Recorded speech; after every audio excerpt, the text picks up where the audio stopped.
தினமும் 5 ஆரோக்கிய குறிப்புகள். நாவல் பழம் சாப்பிட்டதுக்கு அப்புறமா அந்த கொட்டையை தூக்கி போட்டுறாதீங்க. வெயில்ல காய வச்சு பவுடர் பண்ணி எடுத்துக்கிட்டீங்கன்னா டீ தூளோட கலந்து வச்சுக்கலாம். அப்படி இல்லைன்னா தனியா அதை வச்சு கடும் டீ மாதிரி கூட போட்டு குடிக்கலாம். இது சர்க்கரை நோய் உள்ளவங்களுக்கு ரொம்ப ஏற்றது.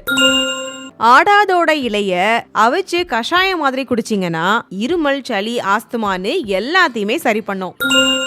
எல்லா பழத்தையுமே நம்ம குழந்தைங்களுக்கு சாப்பிட கொடுத்துருப்போம். ஆனா சீதாப்பழத்தை மறந்தே போயிருப்போம். இந்த சீதாப்பழத்தை சாப்பிட்றதால தலைக்கும் மூளைக்கும் போகக்கூடிய அந்த ரத்த ஓட்டம் எல்லாமே சீராகும். இது மூலமா குழந்தைங்களுடைய கவனிக்கும் திறன், நினைவாற்றல் எல்லாமே அதிகரிக்கும். அதனால வாய்ப்பு கிடைக்கிறவங்க கண்டிப்பா குழந்தைக்கு இந்த சீதாப்பழத்தை கொடுத்துருங்க.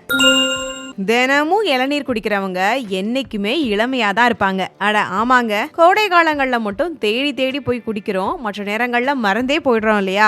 இதுல உப்புச்சத்து, நீர்ச்சத்து மட்டும் இல்லாம நிறைய சத்துக்களும் இருக்கு.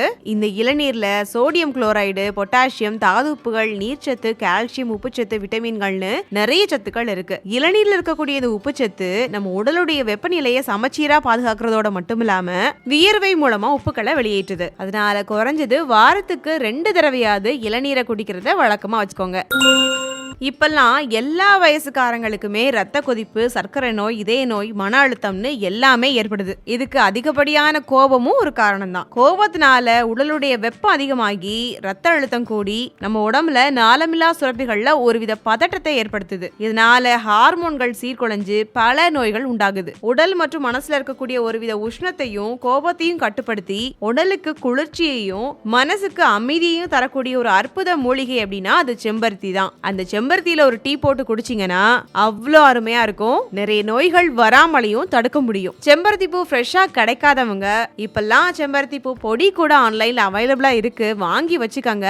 ஒரு மாறுதலுக்கு வாரத்துக்கு ஒரு 2 தடவையாவது இந்த செம்பருத்தி பூ டீயை குடிச்சிட்டு வாங்க.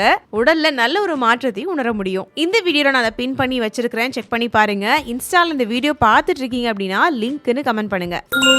ஃப்ரெண்ட்ஸ், இதே போல ஆரோக்கிய குறிப்புகள் இன்னும் விவரமா தெரிஞ்சுக்கணும் அப்படின்னா மறக்காம நம்முடைய சேனலை சப்ஸ்கிரைப் பண்ணிக்கோங்க. அப்படியே பக்கத்துல இருக்கக்கூடிய பெல் ஐகானையும் கிளிக் பண்ணிடுங்க.